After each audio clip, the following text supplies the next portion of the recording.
Olá, louvado seja o nosso Senhor Jesus Cristo, para sempre seja louvado. Glória ao Pai, ao Filho e ao Espírito Santo, como era no princípio, agora e sempre. Amém. Queridos irmãos e irmãs, paroquianos da nossa paróquia, Nossa Senhora da Abadia, Diocese de Cristalândia, graça e paz aqui de Lagoa da Confusão. Deus abençoe e ilumine a todos nós. Hoje, dia 11 de outubro de 2023, nessa quarta-feira da 27ª semana do Tempo Comum. Também hoje é dia do Papa São João 23. Passamos memória dele e peçamos a Deus que nos alimente com a sua palavra, tirado de Lucas, capítulo 11, versículos de 1 a 4. O Senhor esteja convosco, Ele está no meio de nós. Proclamação do Evangelho de Jesus Cristo segundo Lucas. Glória a vós, Senhor. Um dia Jesus estava rezando num certo lugar. Quando terminou, um dos seus discípulos pediu-lhe: Senhor, ensina-nos a rezar como também João ensinou aos seus discípulos. Jesus respondeu: Quando rezardes, dizei: Pai, santificado seja o teu nome, venha o teu reino, dai-nos a cada dia o pão de que precisamos e perdoa-nos os nossos pecados, pois nós também perdoamos a todos os nossos devedores. E não nos deixeis cair em tentação. Palavra da salvação. Glória a vós, Senhor. Muito bem, bem-vindos a este momento em que nós nos abrimos à Palavra de Deus e queremos estabelecer sempre momentos de oração, de reflexão, de atenção à Palavra de Deus. A vida nossa ela deve ser alimentada com a oração. Só vale a pena a gente ter uma atitude após a oração. Ontem nós vimos o episódio de Marta e Maria. Marta muito agitada e Jesus, olha, de vez em quando é bom a gente aprender alguma coisa, não ficar só no tarefismo, não ficar só na agitação das coisas para fazer. É importante, mas a gente sempre tem que descobrir o que é importante e fugir um pouco daquilo de um mundo de urgências. E hoje nós, dando prosseguimento a esse contexto, porque a oração é algo que nos ajuda diante da vida que nós temos, nós vivemos num mundo hostil, diante das angústias que a gente sente, das incertezas, das dúvidas que nós temos, e por isso a gente tem que aprender a rezar. Jesus é um homem que não rezou muito com os outros. Não diz na Bíblia que Jesus estava em oração com os discípulos. No dia de hoje, Jesus ensina eles a rezar, mas na maioria das vezes, Jesus rezava sozinho, passava as noites rezando sozinhos em algum lugar alto, em uma montanha ou num deserto. São lugares de solidão, são lugares de silêncio absoluto, e é ali que Jesus tinha a sua prática de oração. Há momentos que era a noite inteira, outros até às 3 da manhã. O fato é que Jesus tinha sempre momentos de oração solitário, sozinho, e depois de cada momento de oração, Jesus tomava uma decisão e fazia alguma coisa. Por isso a oração é esse diálogo importante com Deus, que só é possível ser realizado na lógica do amor. Fora da lógica do amor é impossível a gente estabelecer um momento de oração com Deus. O que o Evangelho nos traz hoje, viu? Um dia Jesus estava rezando num certo lugar. Quando terminou, Jesus estava rezando num certo lugar. Quando terminou, Jesus já não está mais rezando. Aí o Evangelho diz: um dos seus discípulos pediu-lhe: Senhor, ensina-nos a rezar como também João ensinou seus discípulos. Jesus respondeu: quando rezardes, dizei: Pai. A primeira palavra é Pai. No caso de Lucas, a última é tentação. E no caso do Pai Nosso oficial, a última é mal. Livrai-nos do mal.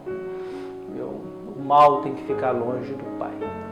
Mas a primeira palavra é Pai, é uma novidade, porque Deus nunca tinha sido chamado de Pai. Deus sempre era chamado de Senhor dos Exércitos, Deus Todo-Poderoso, Onipotente, Senhor dos Senhores. Era sempre na lógica do poder. Quando você começa a rezar chamando Deus de Pai, você traz Deus para um lado paternal e familiar, e não mais para a dimensão de patrão empregado, de superior e inferior, de grande e pequeno. Então a oração do Pai Nosso começa com essa consciência de que eu estou num ambiente paternal e num ambiente familiar. Se é pai, sinal que eu tenho a condição de filiação. Sou filho, alma filial. Entendeu? Então nós temos essa mentalidade mudada. Os salmos, os 150 salmos do Antigo Testamento era muito importante para o povo judeu, mas em uma dessas orações, em um desses salmos, começava chamando Deus de Pai. Então é uma novidade de Jesus colocar, para rezar, eu tenho que ter consciência que eu estou falando com meu Pai. Eu estou falando com uma paternidade, eu estou num ambiente familiar. E esse nome tem que ser santificado. Santificado quer dizer respeitado, sagrado, puro. Então esse nome de Deus, que é Pai, chamar Deus de Pai, viu? Tem o seu nome santificado, viu? Venha até nós o seu reino, viu? É uma das grandes coisas de Jesus. A pregação de Jesus girava em torno disso. A gente fala muito de Jesus ressuscitado, morto, mas quando a gente vai falar de o que Jesus ensinava, o que Jesus pregava, Jesus falava do mundo de Deus. Só o mundo de Deus é aquele que vem até nós e nos salva, nos dá vida, nos tira da morte, nos leva a uma festa. Então, quando a gente fala do mundo de Deus, nós estamos falando de vida e plenitude, de vida e intensidade. Quando a gente vai para uma festa importante, a gente coloca toda a nossa intensidade a respeito disso. A gente põe roupa nova, maquiagem nova, se organiza, se prepara, se maqueia, a gente se prepara da melhor forma possível para ir para esta festa de casamento. Então, falar do mundo de Deus, do reino de Deus, venha a nós o teu reino, quer dizer que veja a realidade de Deus para junto de nós. Que o mundo de Deus esteja presente no mundo e na vida de cada um de nós. Logo em seguida, dai-nos o pão nosso de cada dia, da qual nós precisamos. É direito de cada um de nós ter o alimento necessário para sobreviver. É um pecado contra Deus e contra a humanidade jogar comida fora e ao mesmo tempo permitir que alguém passe fome. Se bem que hoje ninguém morre mais de fome, né? O pessoal morre de gordura, morre de peso, viu?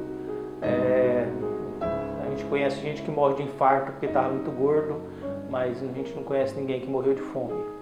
A gente morre por outros motivos, mas mesmo assim é um pecado jogar comida fora como nós jogamos, e é um pecado a gente permitir que alguém passe fome no mundo que nós vivemos.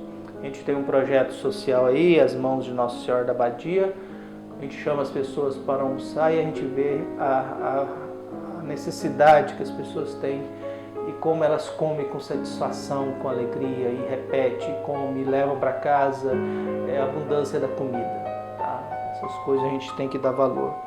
Depois disso, entramos na dimensão do perdão. Perdoa os nossos pecados, pois nós também perdoamos a quem está nos devendo, os nossos devedores. É muito interessante a palavra devedores. Tem gente que me deve respeito, me deve perdão, me deve dignidade, me deve consideração. Tem gente que me feriu e está me devendo. Me deve vida. E eu peço a Deus que perdoe os meus pecados. E quando eu falo de pecado é porque eu tenho culpa, eu fiz algo errado, eu fiz o mal, eu estraguei algo, eu prejudiquei alguém. Então eu peço a Deus que perdoe os meus pecados, porque eu estou perdoando aqueles que estão me devendo. Eu perdoo aquele que está devendo a mim. Eu perdoo aquele que me levou algo, ou me feriu, ou que está com uma dívida em relação a mim. Por isso a oração do perdão é aquela única do Pai Nosso, em que eu peço a Deus algo que eu já estou fazendo. Eu antecipo o perdão. Estou pedindo perdão porque eu já estou perdoando, tá? Eu estou pedindo isso para mim porque eu já estou fazendo isso com o próximo. Viu? Então é a dimensão do perdão. Viu? E termina dizendo, viu? E não nos deixeis cair em tentação. Viu? Porque tentados nós seremos a vida toda. Sempre seremos. Adão e Eva foram tentados no paraíso. Viu? Foi tentados no paraíso. Viu? Judas foi tentado como apóstolo de Jesus, como discípulo de Jesus. No meio dos 12, Judas é tentado, Pedro é tentado. Então, quer dizer, nós vivemos na tentação constante. E a gente não escapa disso. O problema é que a gente pede a Deus, não nos deixe cair, porque tentação sempre teremos. Sempre temos a liberdade de trair Deus. Sempre temos a liberdade de nos afastar de Deus. Sempre temos a tentação e a liberdade de querer viver longe dele, longe dos cuidados do Pai. pensando que nós somos Deus. Então que Deus abençoe a todos nós, nos ensine a rezar e que a gente reze com carinho, devoção e verdade. Um abraço, até mais.